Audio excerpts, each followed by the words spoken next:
Okay, so I am not a professional cook. I've been making biscuits my entire life, I think. So I'm going to make biscuits on video to show you how easy it is and show you how I make them.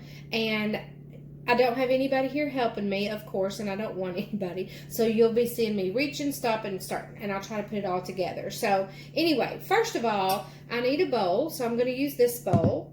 I have a biscuit cutter, and this is my fancy smancy biscuit cutter. This is a can. It was probably green beans, and I cut it out, and this is what I use for my biscuit cutter.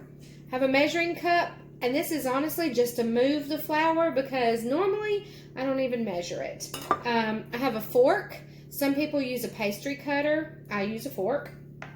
Of course, I have my pan, and I sprayed it with some nonstick spray. I'm going to use butter, real butter. I have self-rising flour. I prefer White Lily or Martha White, but I've used pretty much every kind of flour there is. Today, I'm just using the milk I have in the fridge, which is actually 0% fat. I prefer buttermilk, and sometimes I even make buttermilk, but today, I'm just going to use that. So what we'll do to get started is, and I'm just going to make for me and Mr. P. So I'm going to do a couple of cups. Now you can see this is not an official measurement. This is just to move the flour. So we're going to take two good scoops. Let's do 3. I'm going to do 3 good scoops of flour and put that in my bowl. And then I'm going to open my butter. I'm going to use half of this stick of butter to start with. You never know. Depends on how the mood hits me.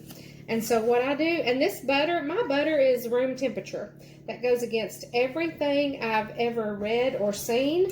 But I keep my butter at room temperature. And this makes it really easy to cut into the flour. And you can see I'm just using the back of the fork to smash this all together. That just incorporates the butter into the flour. So let's get that all worked up. And it's basically, you're going to get it to a point where you really don't see any large clumps of butter. My granny made biscuits one way, my mom made them another way. I've made them about every way you can imagine, and I still to this day continue researching recipes to see if there is a foolproof biscuit method. Every time I make biscuits, they're different, pretty much. For the most part, they're similar, but pretty much. So you can see, this is just, I don't have any huge clumps of butter in there. It's just kind of all little portions. So then we're going to make a well in the middle. That basically means you're going to scoop and make like a hole in the middle. That's hard to see. Okay, and then I'm going to use the same scoop just to move the milk. So we're going to start with 1 cup of milk, and I pour that in. Just use the same fork, and I'm going to start stirring right in the middle, just kind of dragging a little flour into that milk as I go. And I can tell real quick that this is going to need more milk. So see, that's kind of it's not thin enough to use the rest of my flour. So we're going to use another cup of milk. Just pour that in. And then from here, I literally am just going to stir. Stir. Get it all stirred up. And then this is where it gets kind of crazy, because sometimes I wind up using more flour, adding more flour to it, or sometimes it's enough. I don't know the combination. So honestly, this to me is just a little bit wet. So I'm going to add just a little bit more flour. I don't want to use that same scoop because it's got milk on it and it's going to make a sticky mess. So I just added just a little bit more, and I'm going to incorporate that into, yeah, that's good. So that it kind of pulls apart when you get it just right. So what I will do from here then, and I do rolled biscuits, or so they say they're rolled. I'm going to put a little bit of flour on the counter and just spread that out. This is the therapeutic part of making biscuits. So then I just scrape out this entire bowl. Don't leave any on the sides if you can help it, because that's a biscuit. That's another biscuit. You don't want to waste a biscuit. This dough is still just a little bit soft to work with, but by the time we get through adding some more flour, so what I'm going to do is just put quite a bit of flour on there because it's really soft. So I've got flour on my hands, so I'm going to start picking this up and folding it. You're not kneading, so I'm folding over. So I'm picking it up, folding it in half, I'll press down. Fold it in half, press down. I'm going to continue doing this in every direction. Fold it in half, press down. Just keep doing that, and you can feel as you go, this is going to just get more firm and more firm. And it'll get to a point where you'll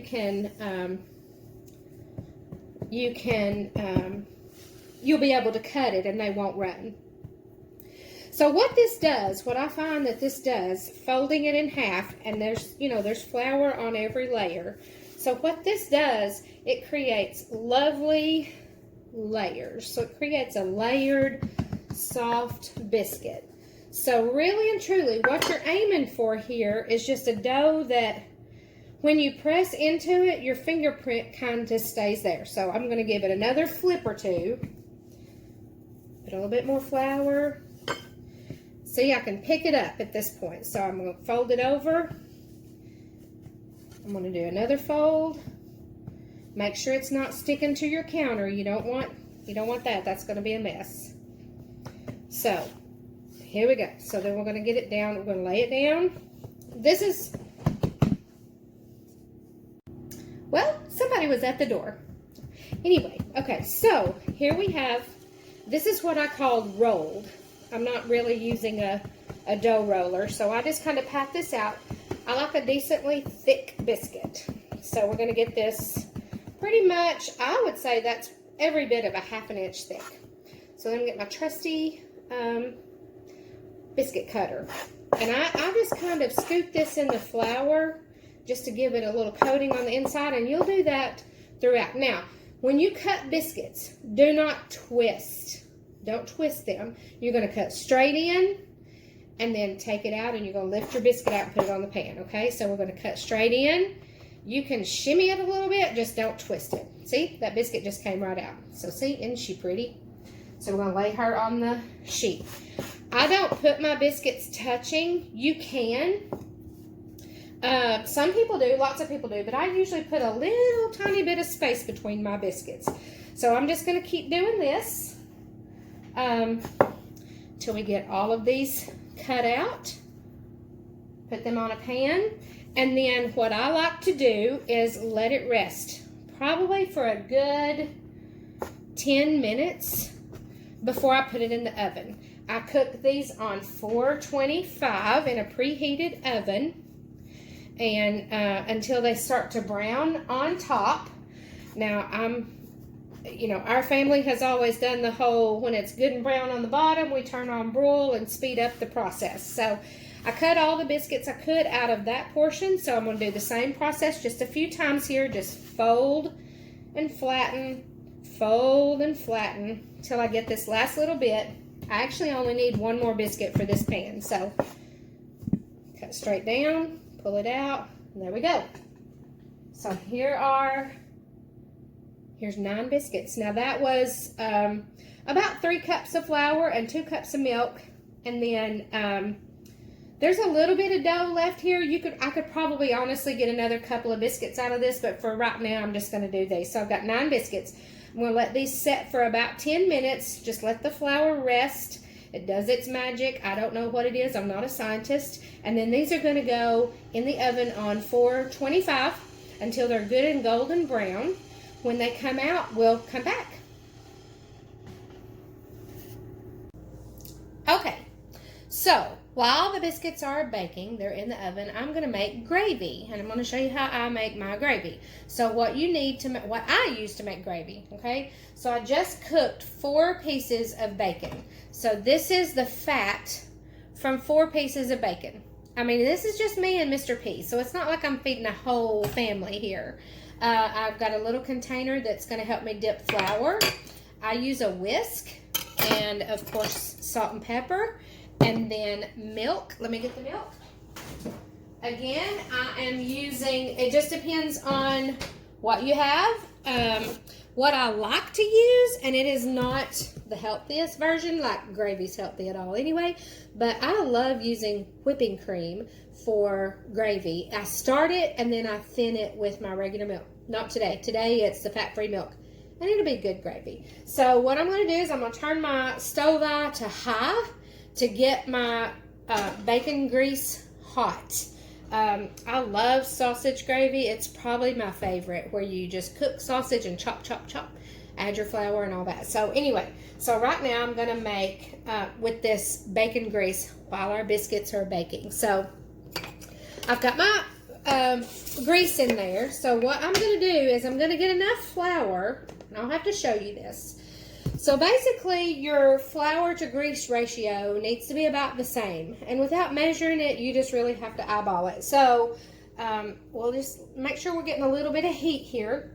I love using an iron skillet, but today I didn't grab the iron skillet. I just cooked it in this Pioneer Woman skillet. I love it too. So I'm going to make gravy. So we're making a roux. This is what this is called. This is the fat and the flour mixture that is going to thicken your gravy. So I'm going to put this in and then use my whisk and start stirring this around. So I will try to show you what you need to see here. So basically, if you can see this, that's still, to me, that's still too greasy. So we're going to get a little more flour. And I'm using a 1/4 cup measure here just to move the flour. I really had to look and see. So I'm going to add that in. I'm going to stir, stir, stir. Now this eye is still on high. So we're going to have to really make sure we keep it stirred, so we make sure we don't burn our flour. You can't make gravy with burnt flour, burnt roux. That's nasty. Okay, so if you can see, it still has a little bit of gloss here, but it really is a thicker, it almost looks like gravy just as it is. But this is just the thickener. So what I normally do then here is I'm going to let this kind of, it'll start bubbling up. And I'll try to show you, maybe I won't. Yeah, I told you I'm not a professional by any means. So this is bubbling, as you can see. And I'm just going to keep moving the flour so it just disperses around the heat. And what you'll do here, now this is a secret that Mr. Mac Shelton taught me one time, is you need to smell. And the flour is going to change. So when you put that in there first, you could smell it and you're going to smell bacon grease and you're going to smell flour. It just smells like bacon grease and flour. But when this is ready to start thickening, it's going to change. It's going to have a nuttier smell, if that even makes sense. And probably until you smell it, you won't even know what that means. It just won't smell like flour and bacon grease anymore. It'll smell like something better. So I just keep moving this around. Just keep moving it around. Now sometimes, depends on what mood I'm in, I'll add my salt and pepper here. But most of the time I do that at the end, just because I need to smell. I need to smell the flour and the grease. Get it right. Still smells a little bit like flour. And again, my eye is still on high. You can turn it down, but it's really just going to take longer. It's starting to brown a little bit, so I am going to turn that eye down. I'll put it between medium and high. And it should be about ready. Oh yeah, right there. It just changes. I don't know. But right here is a fine line between done and burnt. So I add milk, and I add a little bit.